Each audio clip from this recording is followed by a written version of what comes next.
तर मित्रांनो, आज आहे 15 ऑगस्ट आणि 15 ऑगस्ट या निमित्ताने सर्वांच्या घरी ही एक गोष्ट आलेली असते. हे आणि खाजा आपल्या घरात ना मस्त अशी जिलेबी आणि खाजा आलेला असतो आणि त्या निमित्तानं ना आपल्या घरात स्पेशल अजून एक गोष्ट बनते, ते म्हणजे मसाले भात.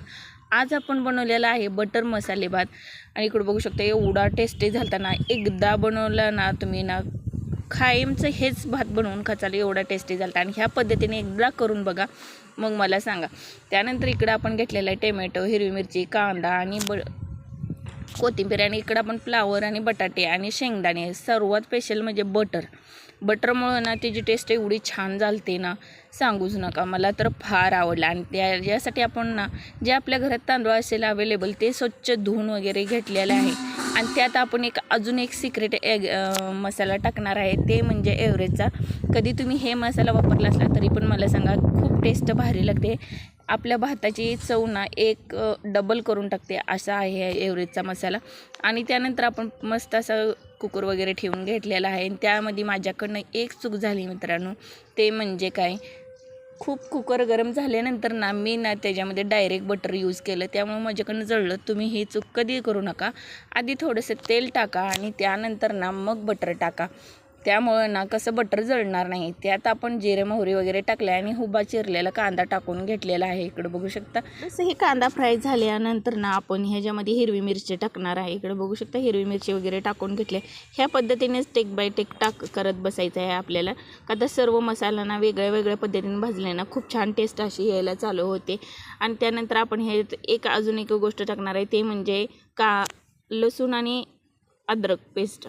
हे घरातच कुटलेलं आहे आपण उकळीमध्ये, आणि त्यामुळे टेस्ट खूप छान येणार आहे. आणि इकडे बघू शकता किती मस्त असा कलर झालेला आहे आणि बटरचा स्वाद एकदम छान यायला लागलेला आहे.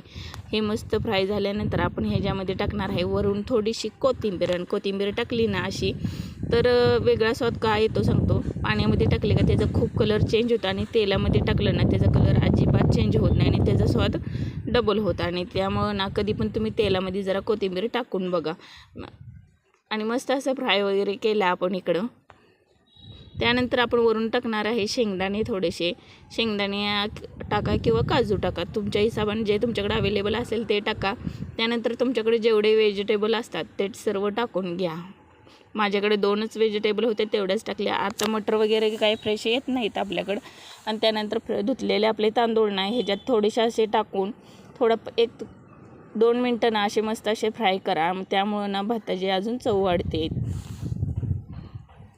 अशा तऱ्हेने ना आपण अजून ह्या स्टेजला आल्यानंतर ना जे आपला एव्हरेजचा मसाला आहे ना ते टाकून थोडंसं 1-2 मिनटं ना फ्राय करणार आहे. का तर ना पाण्यामध्ये टाकले ना त्याची टेस्ट थोडीशी वेगळी येते, आणि अशा पद्धतीने टाकले का जरा टेस्ट वेगळी येते. पाण्यामध्ये कधीच तुम्ही मसाला टाकत जाऊ नका. हे बघा 2 मिनटं आपले झालेले आहेत इकडं मस्त असं हलवून. आणि ह्यामध्ये आपण ना थोडंसं एक्स्ट्राचं पाणी का टाकणार आहे माहिती आहे का मित्रांनो, मी असं फडफडीत पण भात करू शकत होते, पण मला आत्ता सध्याला ना भाजी कुठलीही बनवायची नाही. आणि आमच्या घरात थोडंसं ना असं एकदम सुटसुटीत ना भात आवडत नाही, त्यामुळेसाठी ना मी थोडंसं एक्स्ट्राचं पाणी टाकलं आणि कुकरची शिट्टी लावली. मी ह्याच्यासाठी ना 2 शिट्ट्या कुकरच्या करून घेतलेल्या आहेत. कोणी तुमच्या कुकरच्या हिशोबाने 3ही करू शकता, का तर कमी जास्त असू शकतं. कुकर सर्वांचं एकसारखं नसतात. आणि असं मस्त असं भात बनलेलं आहे गरमागरम एकदम टेस्टी. या 15 ऑगस्टचे एन्जॉय करण्यासाठी जिलेबी, खाजा आणि आपला मसाले भात खाण्यासाठी. कसा वाटला व्हिडिओ? आवडल्यास सर्वांनी लाईक आणि सबस्क्राईब करायचं आहे. तुम्ही खाल्ला का नाही भात कमेंट करून सांगायचं आहे. परत भेटू आपण एक नवीन व्हिडिओ.